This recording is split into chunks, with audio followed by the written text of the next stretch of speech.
Surtout avec les allégations faites de tout à l'heure par Ferdinand Kambere, secrétaire permanent adjoint du PPR de parti cher au président honoraire, Joseph Kabila Kabange de la République démocratique du Congo, bien entendu. Notre invité est déjà dans nos murs, à qui nous disons bonsoir et bienvenue dans ces installations, M. Delphin Gandou. Bonsoir, monsieur le journaliste. Comment allez-vous? Très bien. Voilà, comme je viens de dire aux téléspectateurs, je vous promets que cette émission, ça sera bilingue. Ça sera bilingue pour permettre une meilleure compréhension. Parce que vous vous posiez tant de questions autour de ces sujets. Notre invité est déjà là parce qu'à l'UDPS, je ne pouvais pas prendre n'importe quelle personne, surtout pour n'importe quelle personne qui pourrait engager les partis. C'est pour cela on vous a fait venir M. Delphin Gandou, cadre au sein de ces grands partis politiques de la République démocratique du Congo, qui va répondre à toutes les questions qui lui seront posées tout à l'heure. M. Delphin Gandou, d'entrée du jeu, on en parle toujours et encore, le sujet des réformes électorales controverses autour de la désignation du président de la CENI. Alors, votre aperçu par rapport à ça, parce qu'il semblerait que vous, de l'UDPS, vous voulez bel et bien bloquer la machine en ce qui concerne les élections de 2023. Partagez-vous cet avis de Ferdinand Kambere du PPRD? Ferdinand nous accuse d'avoir les intentions de bloquer la machine. Bien sûr que oui. Il a avancé de preuves ou bien de simples allégations. Puisqu'à ce que je sache, l'UDPS est un parti politique. Nous ne sommes pas dans les institutions. Et puis, au niveau où nous sommes aujourd'hui, nous sommes au niveau des confessions religieuses. Aucun membre de l'UDPS n'est religieux. Alors, je me demande à quel niveau l'UDPS veut bloquer. Vous instrumentalisez l'Assemblée nationale pour qu'il n'y ait pas des élections. Donc, tentative de glissement. Moi, je pense que jusque-là, le problème des désignations n'est pas encore au niveau de l'Assemblée nationale. Nous sommes encore au niveau des confessions religieuses. Et si on peut faire l'histoire de ce qui s'est passé au niveau des confessions religieuses, on s'est dit état des droits, on s'est dit nous voulons la démocratie, on s'est dit nous voulons le respect des textes. Nous avons vu à maintes fois les dignitaires de l'ancien régime, entre autres Janine Mabunda, qui toutefois chantait respect du texte, respect du texte. Alors, à ce qui concerne les hommes de Dieu, leur charte dit quoi? Qu'il faut désigner par consensus. Et à défaut de consensus, quand il n'y a pas consensus, on fait quoi? On dit, leur charte précise qu'à défaut de consensus, on doit passer au vote. Maintenant, au moment où nous sommes aujourd'hui, pourquoi les présidents des confessions religieuses ne veulent pas accepter les résultats des votes? Commençons par là. Posez-nous de bonnes questions pour avoir de bonnes réponses. Les problèmes commencent à partir de là. Il y a eu réunion entre les 8 membres des confessions religieuses. Ils ne se sont pas entendus sur les candidats présidents de la CENI. Et leur charte précise que quand il n'y a pas consensus autour d'un candidat, il faut passer au vote. Et le vote a eu lieu, il y a eu 6 contre 2. Et quand on dit vote, c'est-à-dire la voix de la majorité. Quand il y a la majorité... La voix de la majorité, qu'est-ce que vous voulez insinuer par là? Quand je dis la voix de la majorité, c'est-à-dire quand il y a 8 confessions religieuses et qu'il y a 2 candidats à voter, et vous trouvez qu'il y a 6 qui se sont prononcés pour un candidat et 2 pour un autre candidat. Le 2, la minorité, doit se plier pour la majorité. C'est ça aussi la démocratie. Nous voulons bien la démocratie, mais les hommes de Dieu... L'abbé Chollet veut nous apprendre la démocratie dans sa manière, qui n'est pas tout à fait légale. Nous connaissons bien que la majorité, c'est la dictature. La démocratie, c'est la dictature de la majorité. Le vote, c'est la majorité. Alors, je ne vois pas par où IDPS a influencé Donc, en quelque sorte, vous accusez l'Église catholique, en particulier l'abbé Chollet. Effectivement. Comment ça? J'accuse Abbé Chollet. Pourquoi? L'histoire nous aide à corriger le présent. Voilà. Abbé Chollet nous a beaucoup menti. Ah bon? À chaque fois qu'il sort, à chaque fois qu'il y a un problème à résoudre, Abbé Chollet, quand il passe dans les médias, c'est pour duper la population et dire que de mensonges. Mais pourquoi? Je vous donne des preuves. Allez-y.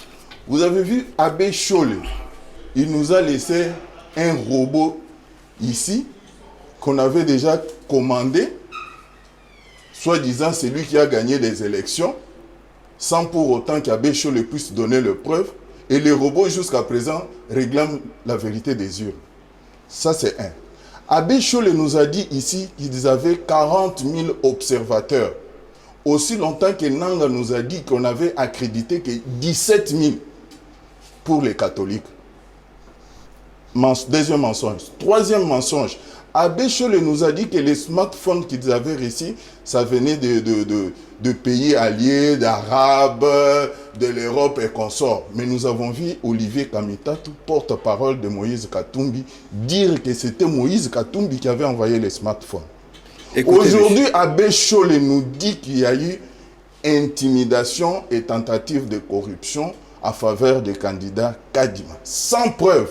Si Abbé Chollet était sérieux, un homme dédié, qu'il nous cite les noms de corrupteurs et corrompus. Non.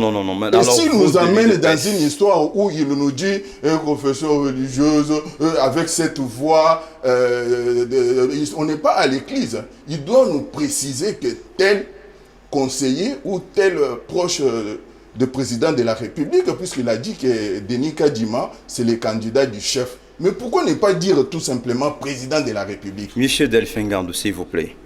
N'est-ce pas le peuple vous de congolais n'est pas encore dupe. On a tout compris. Qu'est-ce que c'est Abbé Chollet? Mais on vous accuse, vous, de l'UDPS, de tout faire en vue d'obtenir un glissement. Voire instrumentaliser l'Assemblée nationale parce que l'attitude de Mbosso ne plaît à personne, en quelque sorte. Mais écoutez mon frère, je reviens encore à vous dire que quand vous avez adopté pour la démocratie, acceptez que la majorité domine la minorité. À l'Assemblée nationale, vous savez que l'union sacrée est majoritaire. Mais là, qui voulez-vous? Nous ne sommes pas l'église, on ne doit pas se laisser faire. On a pris les pouvoirs pour les conserver le plus longtemps possible. Et on compte même faire remise et reprise avec Jésus.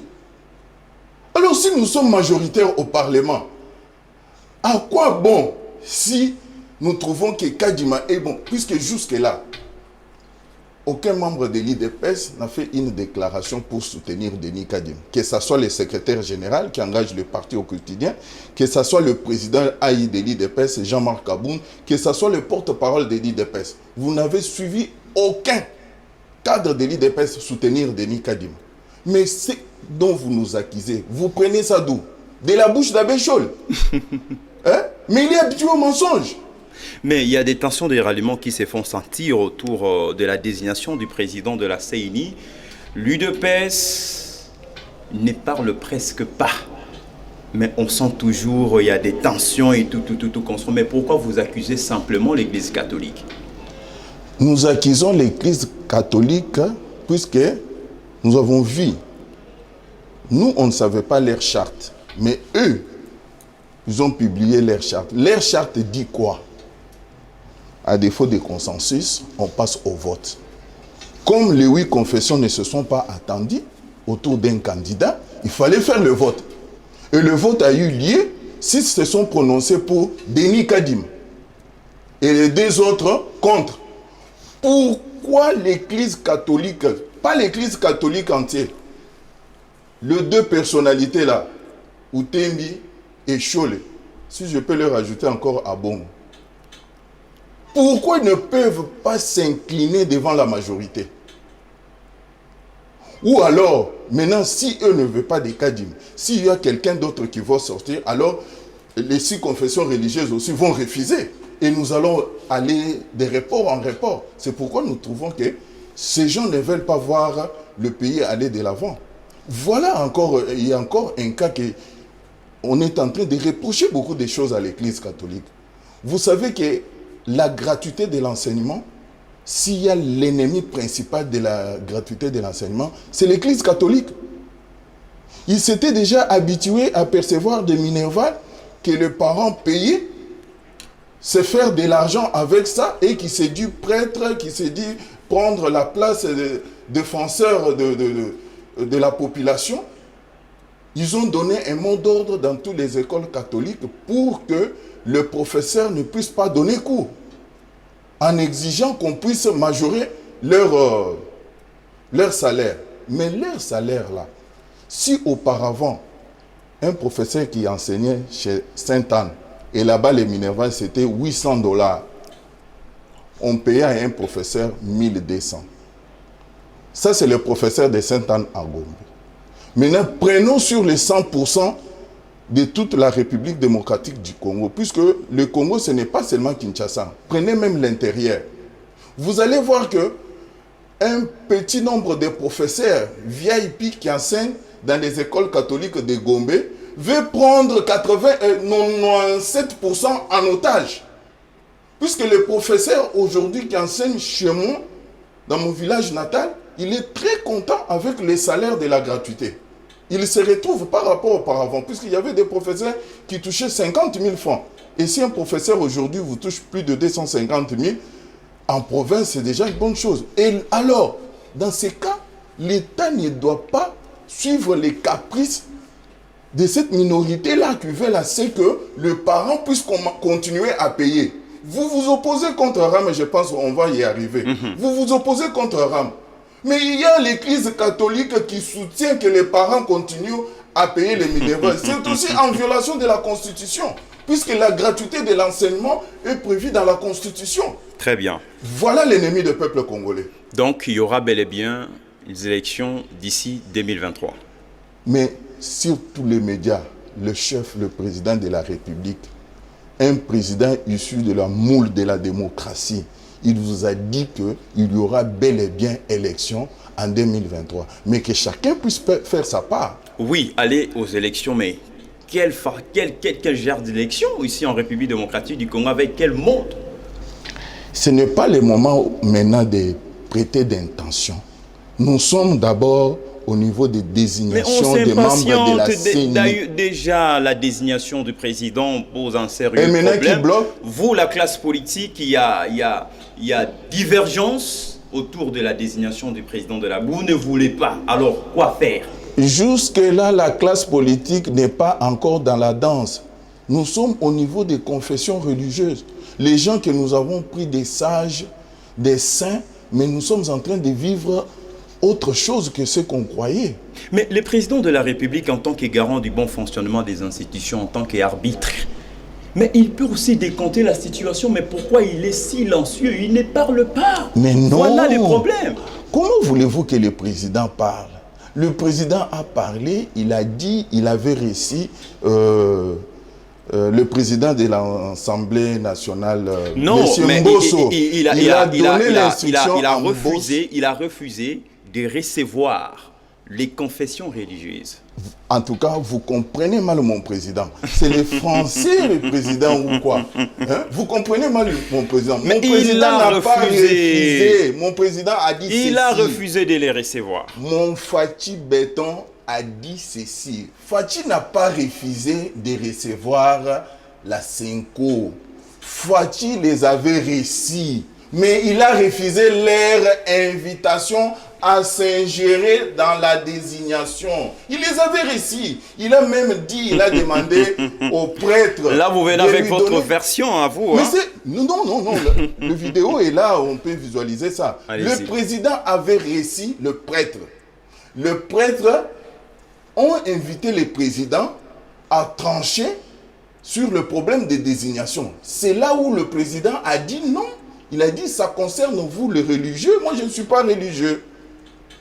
Voilà, c'est comme ça que les gens interprètent mal. Très bien. Donc, le PPRD, avec sa version des faits, n'a pas sa raison d'être. Le PPRD aujourd'hui, tous ces gens-là, le PPRD, je peux à 5% épargner Kabila. Mais les restes, toutes les caciques de PPRD, ils n'ont pas de leçons à nous donner aujourd'hui. Ils ne peuvent que fermer leur bouche, observer comment nous allons améliorer les conditions de vie du peuple congolais. Ça, c'est une bonne chose. On va prendre volet RAM avant d'entamer état de siège.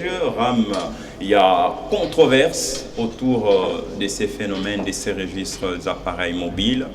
Donc, c'est vraiment un casse-tête pour les Congolais en général, les Kinois en particulier. Jusque-là, les ministres ne convainquent pas avec ces réactions et tout qu'on sort. D'ailleurs, à l'Assemblée nationale, on l'attendait pour s'expliquer, mais jusque-là, aucune réaction n'a été formulée de sa part. Le ministre Kibasa Maliba, alors votre mot par rapport à ça? Permettez-moi de revenir un peu en arrière Allez-y rapidement. À ce qui concerne nos amis de PPRD, FCC. Ils doivent se taire. Ils doivent se taire, ils doivent avoir honte. Vous avez suivi les déclarations d'Albert Youm. Comment ces gens-là ont vendu les carrés miniers. Vous avez suivi une maman qui est arrêtée à Beni, qui a déclaré avoir opéré pendant 23 ans, c'est-à-dire tout le temps de régime de PPRD. Cette maman-là était à la manœuvre pour soutenir les ADF. Vous avez vu comment ces gens-là ont détruit le Transco. Vous avez vu même aujourd'hui, si jusque-là rien n'avance, vous avez suivi un warrior de ces gouvernements au Katanga. Il menace de suspendre beaucoup de directeurs des autorités des DGDA au Katanga. Ce sont les fils, les militants de PPRD. Puisque à l'époque, avec l'ancien... Est-ce que ceci est dans leur attribution? Oui, le ministre a instruit au numéro 1 des DGDA... Quel ministre ayant en charge du portefeuille? De finances. Des finances. Oui, Nicolas Kazadi. Oui.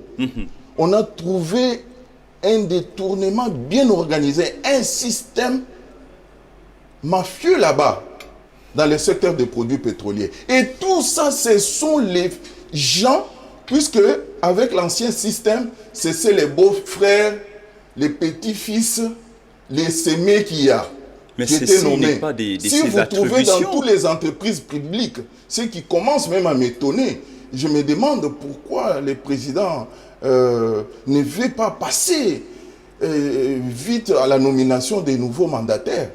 Puisque toutes les entreprises publiques sont bourrées de militants de PPRD. Oh, comment et ça? qui ne font que saboter. Comment ça? Mais vous devez savoir une chose. La vision de chef de l'État. Ceci n'est pas dans les attributions du ministre des Finances. Mais par contre, ceci est dans les attributions du ministre, de Madame la ministre ayant en charge du portefeuille. Non. Je cite Adèle.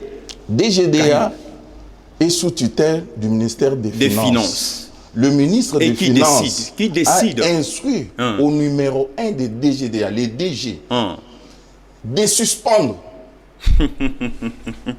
tous ces bandes-là de voleurs, de détourneurs, comme mon ami que j'aime bien, l'ange adorable Gilles Alinguetti, a toujours eu l'habitude de les appeler, puisqu'il n'y a pas d'autre mot. Ce sont des voleurs.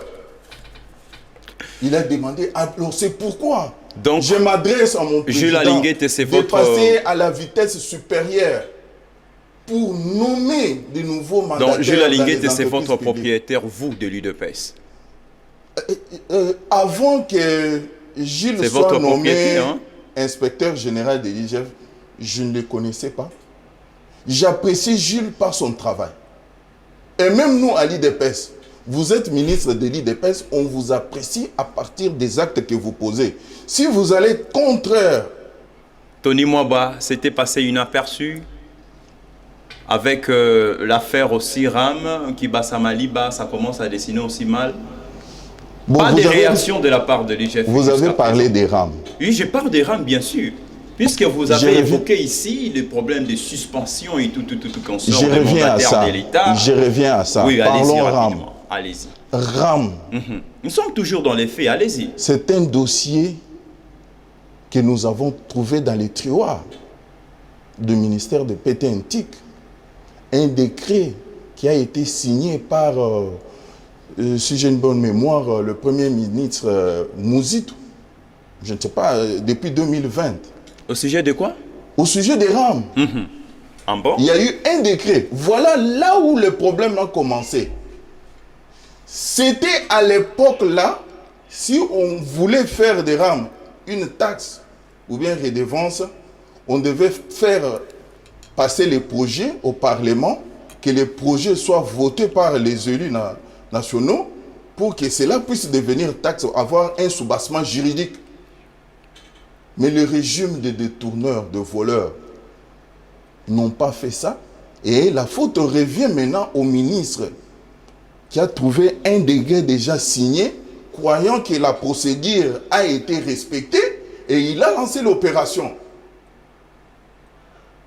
L'idéologie du et régime... de là, nous disons, en fait, RAM en question n'est pas mauvais. Nous devons instaurer le culture de payer les impôts. Les Congolais n'ont pas cette culture-là. Je peux vous dire aujourd'hui, il y a beaucoup de gens qui passent à la télé et réclament trop à l'État congolais. L'État doit nous faire des routes, l'État doit améliorer les conditions de transport. Mais demandez-lui, depuis qu'il est au monde, il a déjà payé quelle taxe? Vous allez les trouver, il roule avec le véhicule sans vignette. Vous allez le trouver, il a des locataires à la maison, il ne paye pas les taxes sur le revenu locatif. Vous allez trouver un monsieur comme ça à la télé qui ouvre grandement ses yeux. Monsieur Delphin Gando, s'il vous plaît, on doit s'attendre. On doit s'attendre d'abord. L'État gagne les moyens à partir des taxes. Apprenons à nos frères congolais à payer les taxes. Donc, en vous entendre parler, vous soutenez la démarche des RAM. Je vous ai dit que RAM en soi n'est pas mauvais. C'est la procédure qui est biaisée. C'est la procédure qui est biaisée. On comprend. Même les téléspectateurs qui nous suivent comprennent ce que vous êtes en train de dire là. C'est la procédure qui est biaisée. La communication, moi aujourd'hui, si j'étais ministre Kibasa, j'allais révoquer toute l'équipe de communication. Les conseillers juridiques, les conseillers financiers. Puisqu'ils sont payés pour ça. Pourquoi ils n'ont pas eu le temps? Donc, ce sont eux qui l'ont induit en erreur. Ce sont eux qui l'ont induit. Sincèrement. Mais tout à l'heure, vous venez de dire qu'il y avait un décret signé par le Premier ministre honoraire. Je cite Adolphe Mouzitou. Mais comment est-ce que vous arrivez que vous accusez indirectement son équipe de communication? Bien sûr.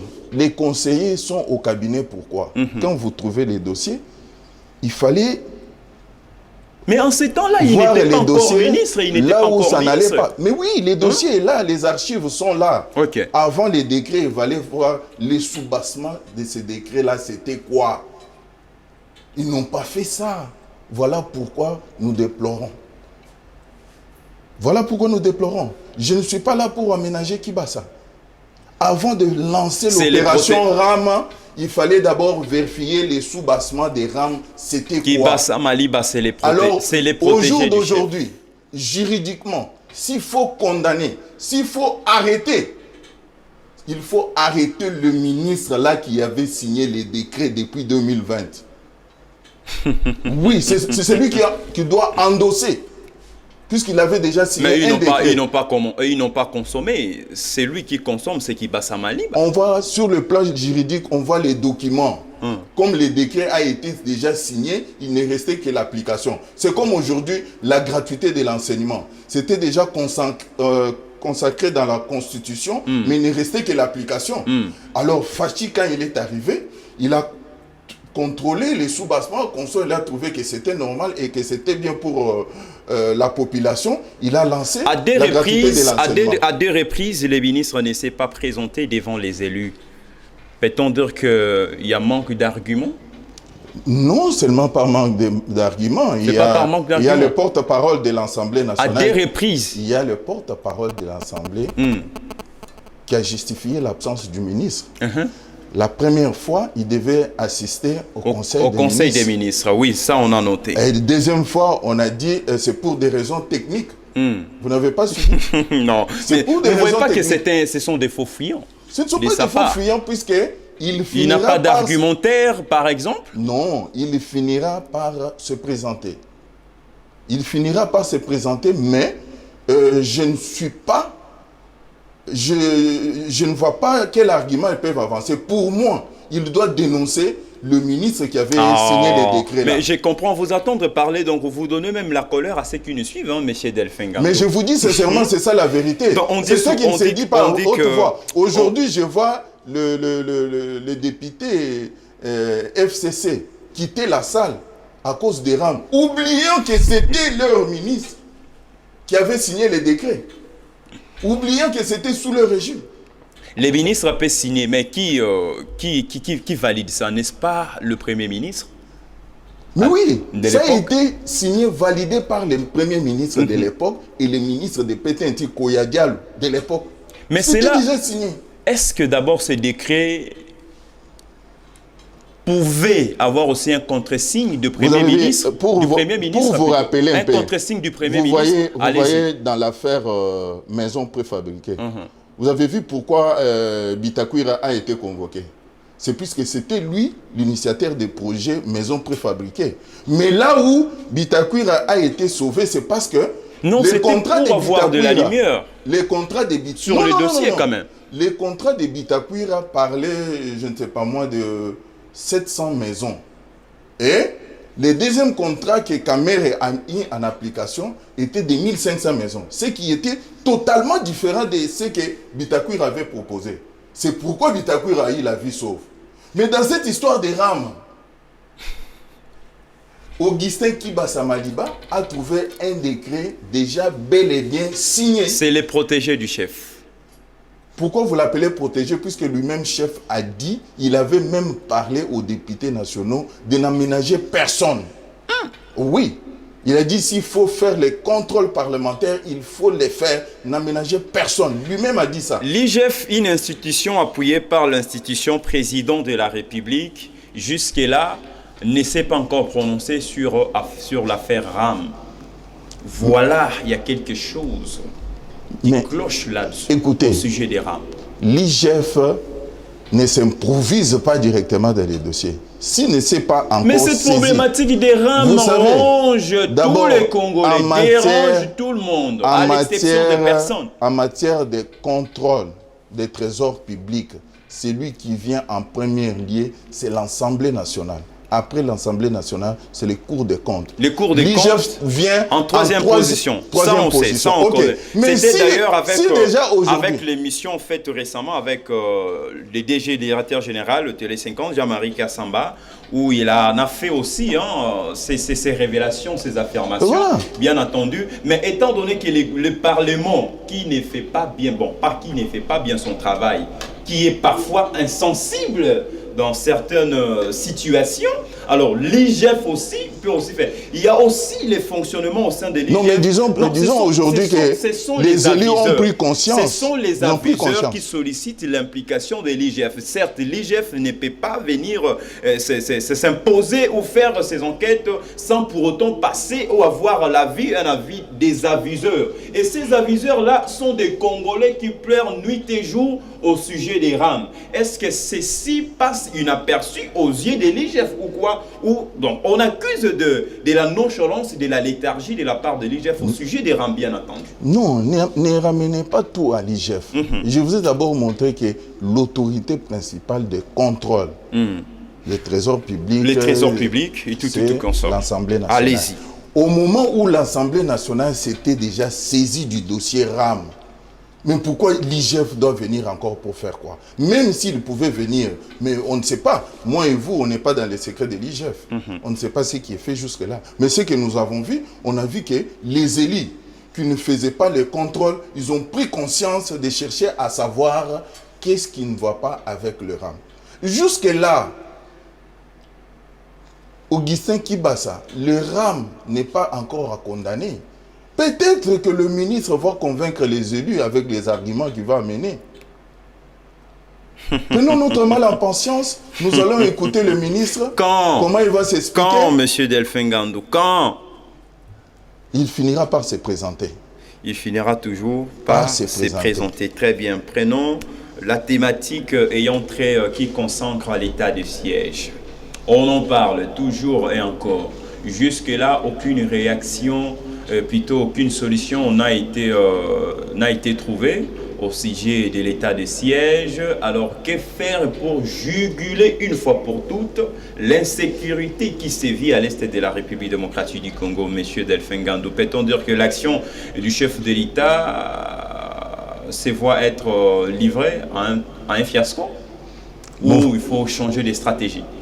Mon frère, soyons humains et réfléchissons un peu. Ok.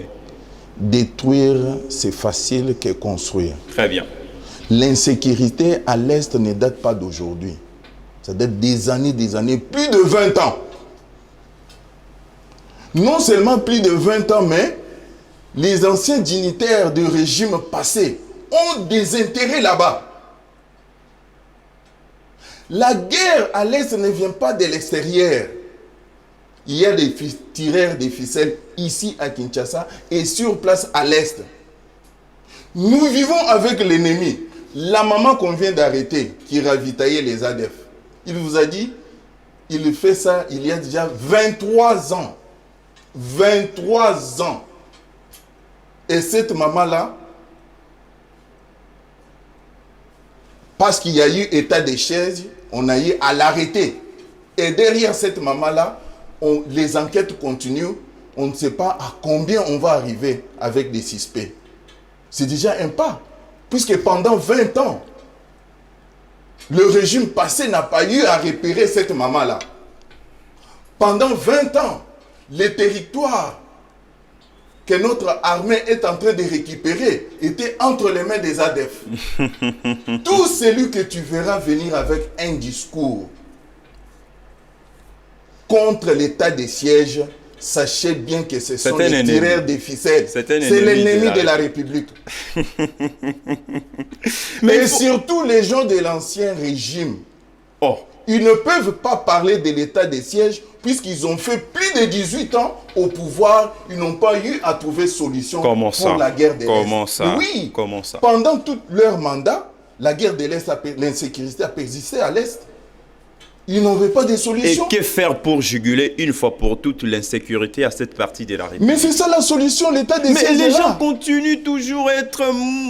Donc les gens... Je vous ai dit, construire, c'est difficile que détruire. Tu peux détruire cette maison en un jour, mais les construire, ça peut te prendre 6 mois. Mais l'insécurité persiste, que faire? La plus grande difficulté que notre armée est en train de rencontrer et que ce n'est pas la guerre normale là-bas, on ne voit pas l'adversaire en face. L'adversaire vit avec nous, l'ennemi vit avec nous. Comment les détecter? Donc, ils contrôlent tous vos mouvements, voilà, en quelque sorte. Voilà. Et même, il y a même des dignitaires ici. Et qui sont ces ennemis? Il y a même qui sont ces ennemis? Vous avez vu, parce que récemment, le président de l'Assemblée nationale, Christophe Mbosankodia, avait même interpellé les députés, n'est-ce pas, de ne plus s'ingérer dans ces affaires, plutôt de quitter, n'est-ce pas, les groupes armés. Mais les députés étaient montés au créneau pour réagir face à cette réaction. Mais pour votre information de l'Assemblée nationale, vous ne voyez pas que ça, c'était une façon de dénigrer même les élus du peuple en quelque sorte? Non, pas dénigrer. C'était des faux fuyants. Parce que vous êtes en train de dire ici que nous vivons avec les ennemis. Qui sont ces ennemis? Pas plus longtemps, vous n'avez pas suivi qu'il y avait à peu près 9 officiers militaires des FARDC arrêtés à l'Est pour avoir des acquaintances avec les ADF. Mais pendant 18 ans, les régimes de Kabila, que vous avez cité là, de Joseph Kabila Kabanga. Kabila, j'essaie de l'épargner un peu puisqu'il y avait beaucoup de choses qui l'échappaient. Quelqu'un qui ne dirigeait pas le conseil des ministres, comment il allait connaître la situation du pays? Ce sont c'est qui les Cambéré là? Ferdinand Le Cambéré. Ferdinand Cambéré. De son nom, je comprends que c'est quelqu'un de l'Est. De Némi Kania, de Némi Moulania. Ce sont ces gens-là. Némi Moulania. Ce sont ces gens-là qui sont contre l'état des sièges, puisqu'ils veulent, ils sont en train de voir leurs intérêts obscurs menacés. Aujourd'hui, tout Congolais doit soutenir l'état des sièges, puisque c'est l'unique solution que nous avons maintenant pour mettre solution, fin mais les gens à la guerre continuent toujours à de l'Est. mourir. Écoutez, auparavant, on apprenait il y a 200, 150. Aujourd'hui, l'ennemi est en train de fuir. Il ne peut que poser des actes comme ça pour saboter les efforts conjugués par notre FARDC. Alors, on ne doit pas se plier pour ça. Aujourd'hui, Nous voyons l'objectif. L'objectif, L'objectif, c'est mettre fin à l'insécurité à l'Est. Et l'état des sièges va rester. La fois passée, nous avons fait l'émission avec vous au début de l'état des sièges. Vous m'avez demandé justement, si l'état des sièges allait prendre combien de temps. Je vous avais dit que l'état des sièges prendra le temps qu'il voudra. Monsieur Delphin Gando, aujourd'hui, vous n'êtes plus motivé. Parce que avant vous portiez, la tenue des FARDC en soutien, n'est-ce pas, de notre armée. Aujourd'hui, vous êtes fragilisé, vous êtes devenu faible. En quoi? Je suis en train de soutenir l'état des sièges. Je ne dois pas. Ça ne se donne pas. Non, comprenez que vous m'avez invité aujourd'hui. La fois passée, j'ai été invité juste pour parler de l'état des sièges et soutien au FARDC. Raison pour laquelle j'étais habillé comme ça. Aujourd'hui, vous m'avez invité, j'étais déjà sorti, j'étais dans d'autres courses. Mais pour répondre au devoir de clarifier la population, ne pas laisser ses ennemis des peuples duper la population avec des discours qui ne tiennent pas debout. Ils ont eu à gérer pendant 20 ans ces pays. État des sièges. Ils n'ont pas pu mettre fin à l'insécurité à l'Est. Et aujourd'hui, que l'état des sièges est là, nous sommes en train d'observer qu'il y a des avancées significatives. Vous venez ici parler contre l'état des sièges, vous êtes l'ennemi de la République. Vous êtes ennemi de la République et allié de la DEF. Bon, nous sommes arrivés. Moi, devant quelqu'un comme ça, avec de tels discours, je vais te traiter comme allié de la DEF. Na gangi na roganga na promettais aux téléspectateurs émission Faiz à la bilingue na gangi na roganga parce que télévision faut attendre. Franchement muntu ya bongo omoni muntu aye na plateau na yo azo condamné état de siège aza munguna. Merci. En tant que patriote. Merci. Et moi, en plus forte encore que je suis un patriote engagé. Engagé, n'a voilà. supporter muntu ya bongo te na traité comme ennemi de la République. En résumé, tout ce que vous n'avez pas pu dire pendant cette émission. Donc, le non dit dans cette émission pendant 1 minute seulement qui vous reste avant de boucler cette émission. En tout cas, je peux peut-être me répéter en lingala. Allez-y. Puisque je suis en train de m'adresser aux Congolais. Il faut qu'ils m'entendent. Nalikambo Oyo et Tali désignation, il y a président, il y a Seni. Bandeko Nangai, Bolanda, ba discours Oyo, monsieur Abbé Cholé. Aza koleka nango na ba bitando nyonso koloba ke non Denis Kadima aza candidat ya chef sans pour autant citer ce chef là. Il y a eu tentative de corruption. Mutuana aza lukuta amesana lukuta. Ba preuve yango nazo pesa bino. Mutuana akosa biso que Seni a payé accréditation il y a 40 observateurs. Or que Seni a payé kaka 17. Yé abanda ko kanisa ke avec 40 000 azana effectivité, il y a résultat, il y a élection. Mutuana akosa biso que ba smartphone o batindaki ango na bande kona bango ya mikili ya poto ya mikili ya arabe. Mais to mona qui porte parole ya Moïse Katumbi koloba ke ba smartphone wana Moïse Katumbi mutatindaki yango.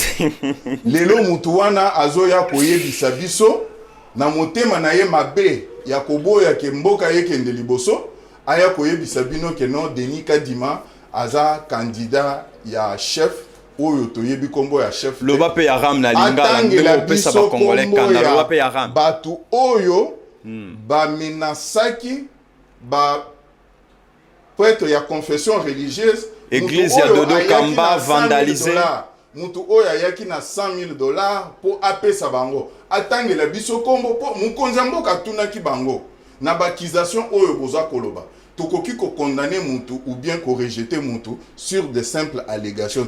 Amenez-moi des preuves. Jusqu'à présent mukonzi mboka azol zela ba preuve ya part ya abe wano lobel makambo désignation wano lobel makambo désignation sko ram na linga la pe ba congolais balando balinga la la démocratie oyo tolingi qui ba samali ba protéger démocratie, les protégés du chef revient à la majorité.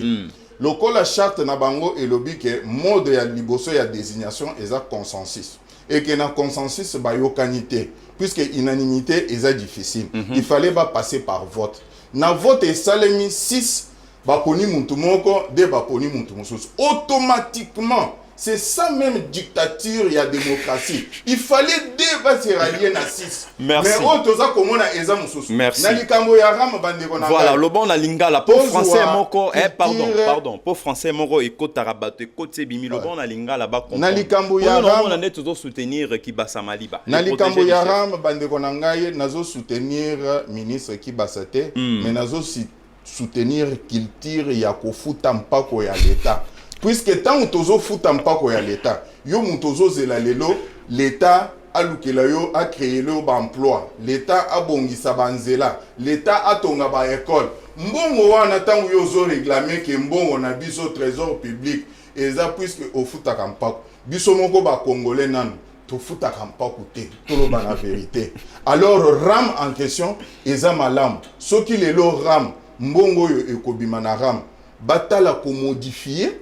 Peut-être qu'on réduire tout yambongo bazo kata par mois basa la peu vulgarisation ya ramango batu bayeba ke c'est comme ministre alobi ke mbongo pe alobi pe ke mbongo erreur eza wana eza ya ke toyo kana pe monsieur toyo kana na compléto comme ça yozo continuer pesa maloba soka na opesa yo ministre ya ko affirmer ke mbongo wana yango pe kotaka comme contribution na etali gratuité. Il y a enseignement. Bon, balayer Caragnon sur tout le canal. Si je ramène avant ton côté de siège, 2 minutes. Alors, Bako Kakotali, sa peuple congolais, Mukolo Mbongo Bazo Katake, Mbongo Tozo Tata, Ezapona Boy, Pona Boy. Peut-être Ekendaka place Fulani, Tolandela Pe, tout le monde a place en Ekendaka. Mais juridiquement, le Kola Namboka Nabiso, pour l'État a percevoir mbongo babengi taxe ou bien redevance quoi que ce soit, il faut eloko wana et les kananu na loi ba voter yango na parlement. Mais ndeko na biso ki basamaliba aza victime ya pamba. Muto a signé décret ancien ministre Yaram, ancien premier ministre Adolphe Muzito, ancien ministre Koyadial ya pété intique. Bango nde batu ba signé eloko wana, c'est que juridiquement batu faut ba kanga bango wana. Mais bino bobi que ça régime ya bino ya fatie ça régime ya changement. Mais tant bo remarquer que loko ya bongo tant besoin qui contrôle ya makambunyo surtout pour na nité bo longola qui on boit qui causer préjudice na peuple congolais botika qui on yango wana lelo mbeba moke nazo pesa ngo na ministre te nazo pesa na cabinet ya ministre. On comprend directement bon tous état de siège ezala ba conseiller ezala ba directeur de cabinet musala na bango eza ya kosunga ministre akuti dossier na tiroir na ye décret aux autorisés baba na percevoir taxe soki nini ya ram. Alors il fallait kota la soubassement ya décret wana ezala kinini puisque avant ministre ndé a violé déjà constitution. Avant au comme un décret, il fallait nous loi wana ezala voter na mono tomboko bimi na chanter les prenez votre mal en patience. Décret sans que loi ezala voter na parlement. Mukanga miye wana oya signaki décret wana. Na mono tomboki telema la chanter les ministre na biso na mbeba wana mekako kangisa ba argument nyonso wana le cas na parlement yebisa ba élu du peuple place mbeba ezalaki expliquer biso utilité ya rama.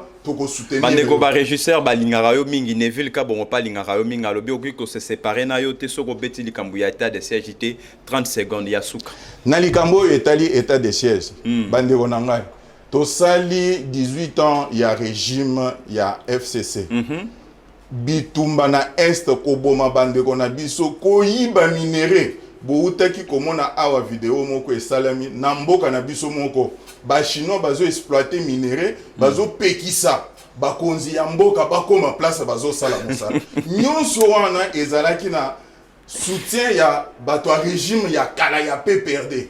Mais lelo oyo avec le gouvernement ya Warrior, je pense que tozaka kana 4 mois ya pamba. Puisque liboso tozalaki na coalition FCC Cash. Alors ceux qui otali na mayo etali makambo mine ministre azalaki kuna titulaire azalaki à FCC. Aussi si déjà 30 secondes. Garde champ na yo so bimana champ monsieur Delphin. Le loko la ministre o ya komi aza Warrior mwana ya IDPS. Abimisi mabe na bango na mpoasa. Bolandaki ba dénonciation ya Albert Yuma o azali comme directeur général ya Jekamine. Ndenge atalisaki biso ndenge batu wana bateki ba carré minye na ba prix ya nguba ataki zengi akoteka mutuka na ye ya $6,000 na $100 te. Mais batu oyo tango bazo sala biloko wana eza mutema mabe ko inamboka.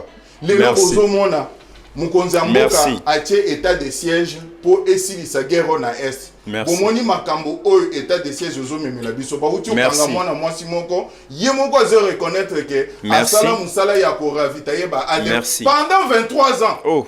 Batikala ko kanga yete. Mais lelo soki état de siège et permettre que bakanga muntu abongo. Comment vous condamner makambo bongo?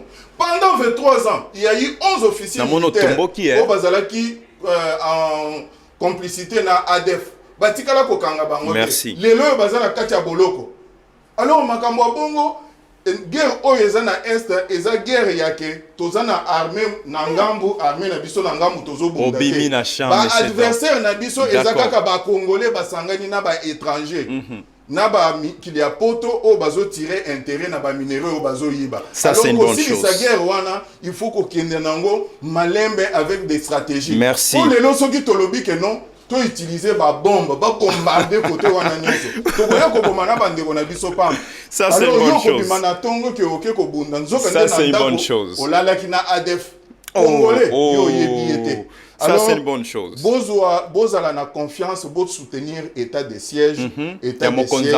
Ndé unique solution oyo biso to moni pona ko sisa. O mokonzamboka azwa ki pona ko sisa. Makambo oyo mutu apepede azolo baketolanda soki accord o basignaki. Bango pendant 20 ans basali accord. Solution nini bazwaki. Merci monsieur Delphin. Alors bazana likambo ya koyebisa biso. Merci monsieur Delphin.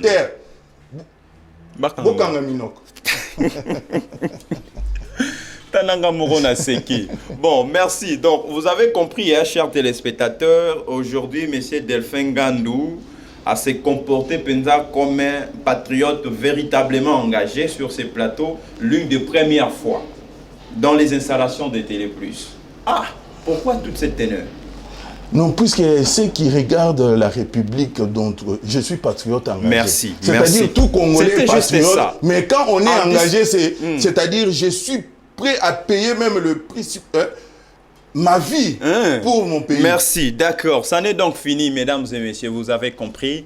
Nous avons reçu pour vous Delphin Ngandou, cadre au sein de l'UDPS, comme il surnomme, patriote engagé pour la bonne cause de notre pays, qui est la République démocratique du Congo. Avec lui, nous avons brossé l'actualité ayant trait à la désignation du président de la CENI, affaire Ram. Il en a répondu, état de siège, prôné par, plutôt instauré par les chefs de l'État à cette partie de la République démocratique du Congo. Je cite la province de l'Ituri et la province du Nord Kivu. Merci, monsieur Delphin Ngandou. Moi, je crois devoir ramener Ferdinand Kambere du PPRD, question de vous confronter autour de ces débats, autour de ces questions d'actualité. Je serais très content puisque je sais que ces gens-là n'ont pas d'arguments. Peut-être Binonde Boutique et la Rabangotan, Baloba moi, discours à Mike Wana. Donc on peut leur démontrer de quoi ils n'étaient pas capables de faire. Alors Lélo, à 4 mois, ils nous reprochent de quoi? Il n'y a que 4 mois au Penza. Merci à toi Elohim Kankongola à la réalisation, à la prise de vie, Héritier Ntumba. Merci aussi à tous les fidèles téléspectateurs de Télé Plus. Moi aussi je dis merci à l'initiateur de ces grands projets, de cette entreprise, Jean-Marie Kassamba. On vient tout à l'heure aussi de voir son passage dans les couloirs de Télé Plus, mais aussi à Madame la DG, Nadine Moadi Kassamba, à tout le personnel de Télé Plus. Merci à vous aussi. Donc d'ici là, portez-vous bien. Au revoir. Il est déjà là.